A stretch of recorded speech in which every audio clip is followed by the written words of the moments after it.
Again podcast today. This is part 2 about generational wealth, long term in your family. Today we're gonna hit you with another question. Well, I'm gonna hit these guys with another question so they can kind of explain to you about what wealth look like. We're gonna talk about how can a job help you gain generational wealth in your career? You know what I'm saying? What can a job do to help you gain that financial security in your household, Marcus? No, I think a job can actually do a lot of good things for people.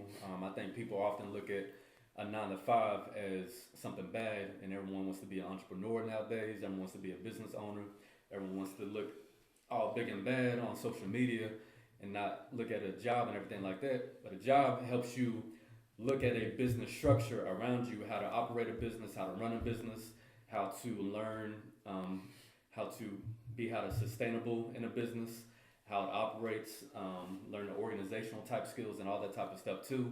And you can use your job as a resource to create a business around you, create side businesses, use it to save your own money in your savings account, but also you have a 401k in your job, which everyone should be utilizing if your job has that, especially if your job matches it. And Mercedes-Benz, we match up to 8%, I believe it is. So maxing out your 401k to get the match, because that's free money from your company that they're giving you to match you based on what you put in to your 401k long term. And then also, when it comes to leveraging your job also offers you life insurance as well too, in case you do pass away while you're working there. Now, one thing about that is it's good to have life insurance on the job, but it's also good to have life insurance outside the job, because if you stop working at that job or you retire, whatever the case may be, you no longer get that policy through your company. So it's good to have something outside the policy, if you're no longer working at that job. But learning those principles of how you make money on that 9 to 5, and then also teaching your family that as well too, with those values and principles, and learning those basics and fundamentals with the work ethic can also help you operate your own business. For me, it was learning how to do my own clothing business, and we'll get into that later on how I started and everything like that, so I won't dive too much into that. But a lot of stuff that I do nowadays came from my job, whether it be how I save, investing into the stock market, my 401k, starting a business, or just any type of learning and educational aspect myself too. So I think it's a big resource around you that people can utilize a lot more.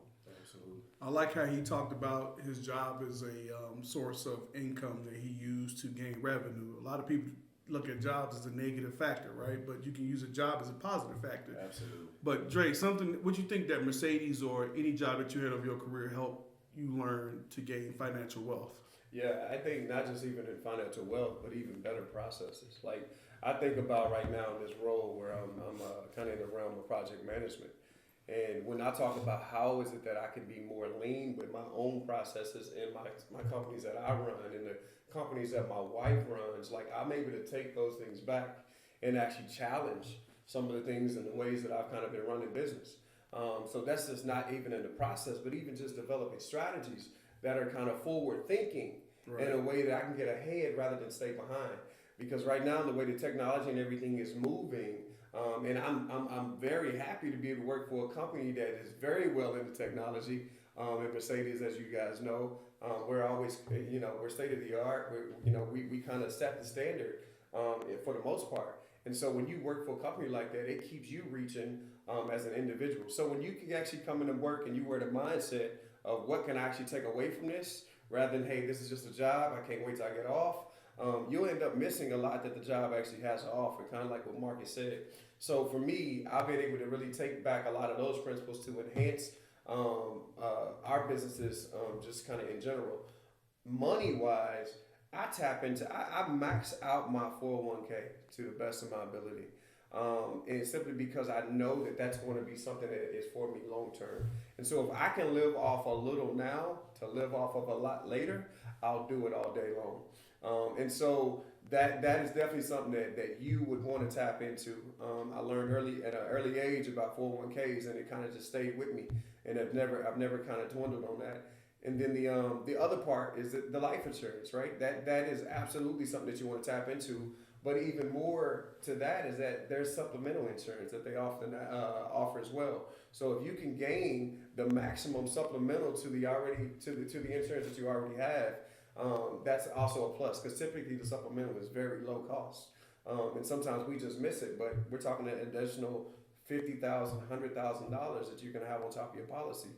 It's something that your family can benefit from in long term, even after you. So I like that what you both gentlemen is talking about, because I utilize my job offers 7% on matching on my 401k, so I utilize all that. I use long-term disability. I use whatever, because it's all we're all talking about financial wealth, right? And you never know when something can happen to you, right? Long term, you get hurt at the job, you get hurt outside, something happened ill, right? And your company says we'll give you $6 a month for your long-term disability, right? And you say, hey man, I don't need that right now. I'm 25, I'm 30, 40 years old, I'm feeling great, you know what I'm saying? Right. And something happened to you now, you don't have anything that can cover you and your family, right? Financially. So you put your family in the band, trying to figure out how you can make money. So all these things that a job provide, I think you need to utilize that and use those certain type of things. For me, I use everything my job offers, man. If it's a check in the box that said it's $3, I'm buying it, man. I'm not turning down nothing, because I say who knows like me. I maxed out the insurance for my family, right? I'm a type 1 diabetic, right? I believe God will keep me around for a long time. But if something does happen, my wife got $1 million for the family, right? There's no point in leaving, because just alone in my daily bills per month can add up to about $6,000, right? So if I leave my wife with just what's in the bank, I'm sorry, she ain't gonna be good. She may be good for about a good 3-4 months, right? And after that, she out the game. She done. You know what I'm saying? So I think for me, I need to be able to cover my family and make sure they wall off, right? That's part of the generational wealth, right? We have to think in our head that to get generational wealth, you got to save up money, or you got to have that money in the bank. No, it's using other people's money that they're going to give to you, you know? And I like what Marcus said. I have insurance policies outside of my job, right? I need to be able to get money over here, get money over in case something happens. So I do like what both of these gentlemen was talking about. But I want to talk a little bit about, you're a business owner, Marcus, for your clothing line. Tell me a little bit about how you started your business and what people can do if they think about starting a clothing line. Give us a little bit about your operation. One key word that Dre hit on earlier, he said research.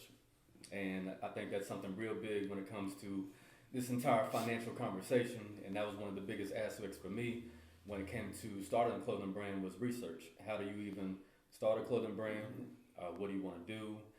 How do you run it? And all types of stuff. A lot of people don't know, I planned my clothing brand out 1.5 years before it even launched. So I looked into all these different aspects about what I even wanted to do. I knew I loved fashion and everything, but I wanted to revolve around God, because that's my main source around me. I didn't want it to be one of these earthly slogans out here just to gain attention or get a lot of money from that and all that type of stuff. I wanted something that's going to be long term, that I can pass down to my kids if they want to take over, my grandkids, and so on. So I did a lot of research for about 1.5 years.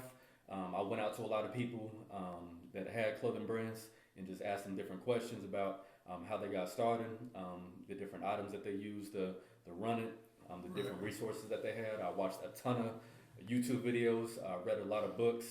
My brother has run his own business for 10 years now. He left corporate America, and he's thriving, and he's helped me the least. The first thing he said to me was, God will give you your business plan.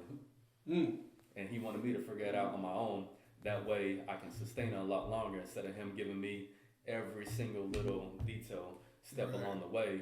And now we can have more of a conversation about what to do, what not to do, and all that type of stuff. But at first, he wanted me to figure it out, instead of just me going to him and writing down every single little thing, because he's in a different aspect. He's in marketing, digital marketing for small businesses. So for me, wanting to do clothing, he didn't want to step in the way and be like, hey, just do everything I did, when it doesn't apply to everything I'm doing, what I want to do. So one of the biggest things is you need to figure out the business plan that you want to do, how you want to operate your finances, what you're looking to do. I own a clothing brand, me and my wife, Unwavering Clothing. We don't take any money from the clothing brand. We reinvest everything back into it to grow the products until it gets big enough to where we can actually start taking a salary from it. So figuring out your business plan and how you want to manage those finances. What do you want to sell at the end of the day? What type of product are you trying to give to people? What problem are you trying to solve? If it's that you want to do you want to have a website to sell your products on? Do you Right. want to have a brick and mortar, meaning an actual storefront to sell out of? So you need to figure that out. Also, inventory. If you are doing something that you need to hold inventory, where are you going to hold inventory? Are you going to hold inventory in your house? Like me and my wife do. We created a whole inventory shelf area on the left side of our garage, on the other side of the cars, and that's where we store all of the clothes. Or you're going to get a warehouse. Are you going to use your storefront to hold your inventory? You got to think about that. Licensing fees, trademarks. That's one of the biggest things. You cannot use a company name that's already out there that's trademarked, or else you're going to be looking at different lawsuits. I'll let you know. Yeah. There's a lot of different fees and licenses that come with starting a business and everything as well too, that you need to file with the state. So you got to think about all that. And also, what type of logo, branding do you want to have? Your marketing plan, all that stuff ties into it. One of the biggest things too is if you are looking at starting your own company and leaving the company that you work for, a lot of people just think, oh, I just need to match my income. No. You need to match all the benefits that your company gives you as well too. Right. That's a good So one. Right. really, you got to make about double of what your base salary is in order for you to sustain the same type of lifestyle that you're living now. Yeah. So really, you need to go to your HR business partner and ask them, what is my salary plus fringe? So just don't jump out there thinking that, hey, this is about to be easy, and you realize you're running short in some cash. Exactly. Fringe is all of the full compensation package that comes in there that they're doing, whether it's the 401k, medical, vision, dental, everything that they're giving you within your total compensation. Because you don't want to be out here making, let's say, $80,000, and then you go out here and create a clothing brand, and you're generating $80,000, forgetting the fact that now you got medical bills to pay for, dental pills to pay for, that you have to use that money to reinvest to get inventory. So you really not, what you make is really not what you're taking home when you own a business. And Uncle Sam will take his cut. You got taxes. Right. There's a lot of stuff that goes into you that you get paid for. So that's why I say research everything that you want to do based on the type of business that you want to start. That way you don't fail long term. I like That's a that. good point. What about you, That's Dre? a really good point, man. I think one of the things we can talk about, Sean, together, man, is just relax, right? Talk about, the research and everything that kind of went into that. So I think a lot of times when you think about starting a business, you got to ask yourself, like, what is my niche, right?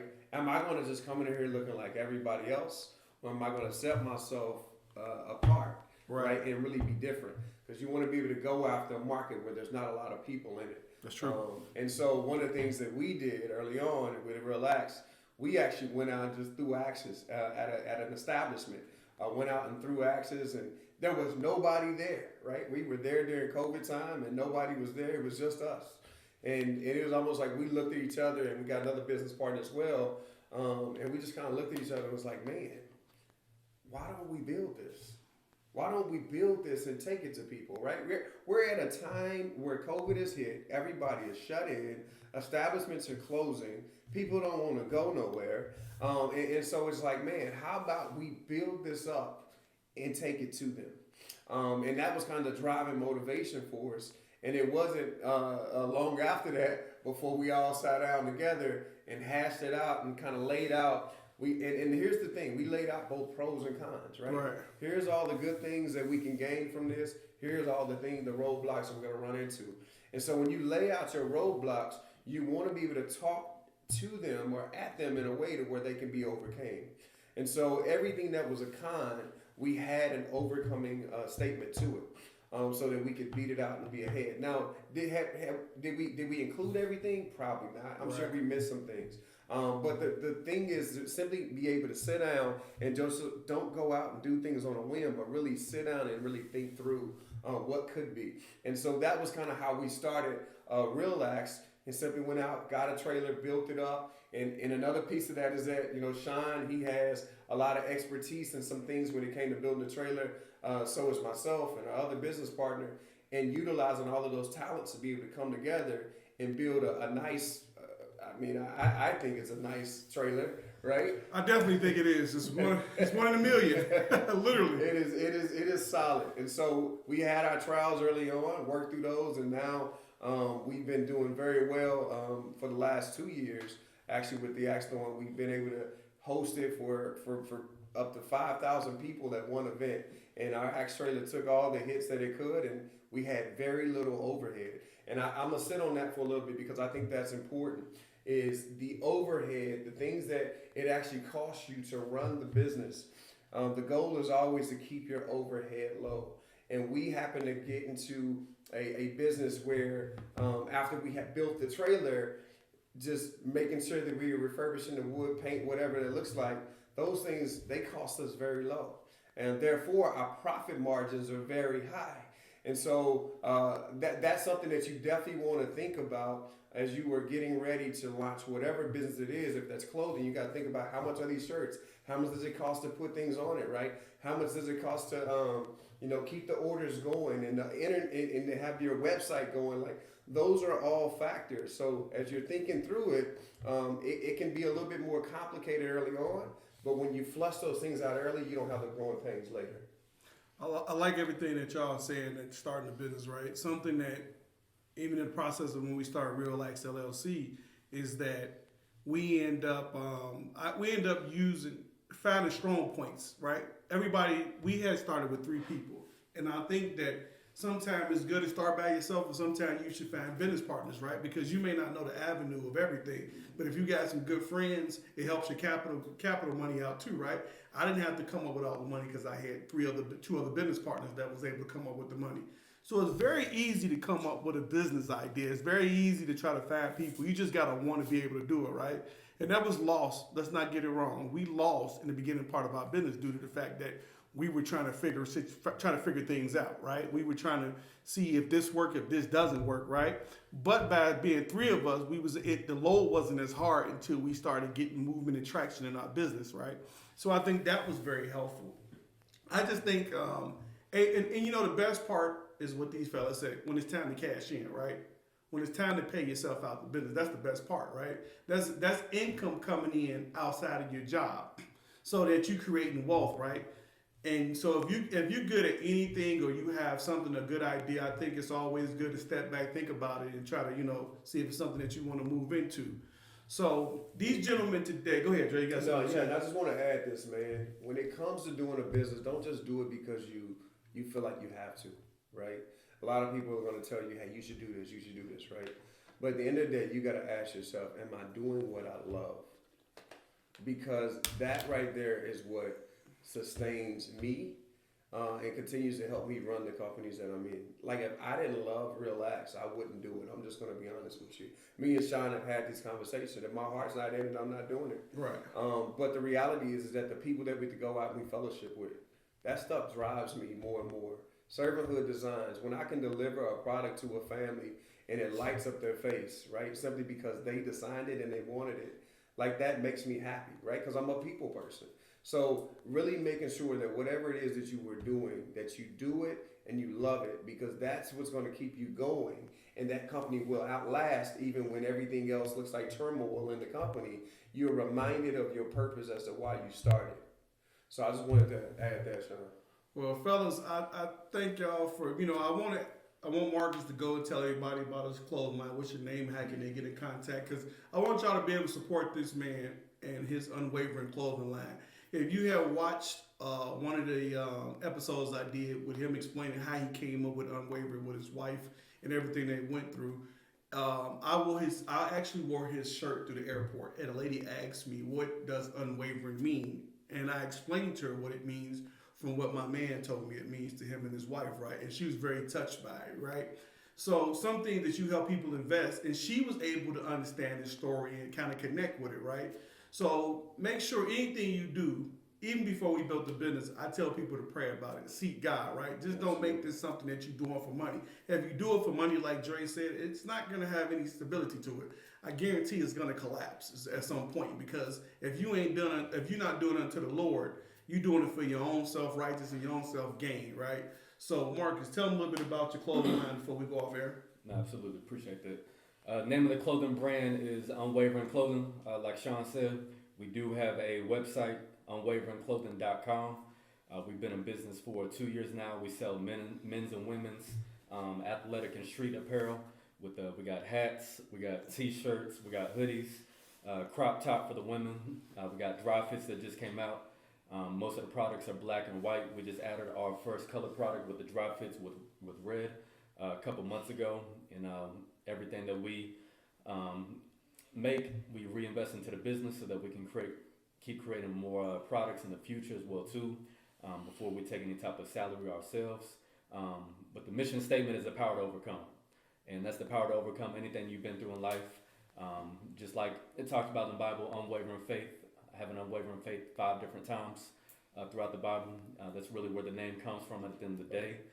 With everything that me and my wife have been through, with her collapsing, losing her memory, forgetting how to walk, talk, being diagnosed with epilepsy, having multiple seizures, going through a car accident, having multiple surgeries, 2 neck surgeries, one earlier this year, back in May, that she's still recovering through, tore ligaments in her wrist and everything. But also as well, anything that you may be going through in your life, everything I've gone through in my life as well too, even from the moment I was born. A lot of people don't know, I was born with a club foot, where my right leg was turned all the way in. And doctors wanted to put me in a cast for 6 months, and my grandmother said no. So all she did was use lotions and oils, and she massaged my leg for 6 straight months, really for about a year, until it became straight. Instead of listening to what the doctor said. And now you can't even tell that I had a crooked leg or anything like that. Able to run fine, jump fine, and everything, and live life as normal. And that really goes for anybody that you may be going through, battling a personal demon, spiritually, physically, mentally, whatever the case may be, going through cancer, any type of health issue, family issue. It speaks to all volumes, anything you may be going through in life. So that's where we're about at the end of the day, and I hope you can support. Please support my man. What about you, Dre? Very good. You got anything that you want to talk about? Your woodworking business? Hey, listen, everybody. This man had showed me how to create. What would you call that, Dre? That's a hall tree. What is it called? A hall tree. A hall tree, right? Him and my sons, he came over and we spent time on doing woodwork. And the brother do really good woodwork. So I don't know if you want to go ahead and tell everybody about your servant. Yeah, for sure. And I mean, it's not just if you or somebody is looking for something to be designed. I love to use the hands and put some things together for you. I'd love to do that. But even if you have somebody who just want to learn a trade about woodworking, I mean, I would drop the things that I'm doing, man, to make time for other men or young boys to be able to learn a trade, to be able to provide for them families or themselves. That really is where Servanthood Designs, the name itself, comes from. It's simply just going out and being a servant to other people. And so this happens to be through the designing and developing of a woodworking item. But at the end of the day, man, if I can teach men or train up men to be servants at heart, to be able to go and do, regardless if that's woodworking or not, that's the ultimate goal. So yeah, definitely. Servanthood Designs, you can look me up on Facebook. And I have my own site there as well. You can go in and take a look at it. You can ping me, message me, and I'll be in contact with you.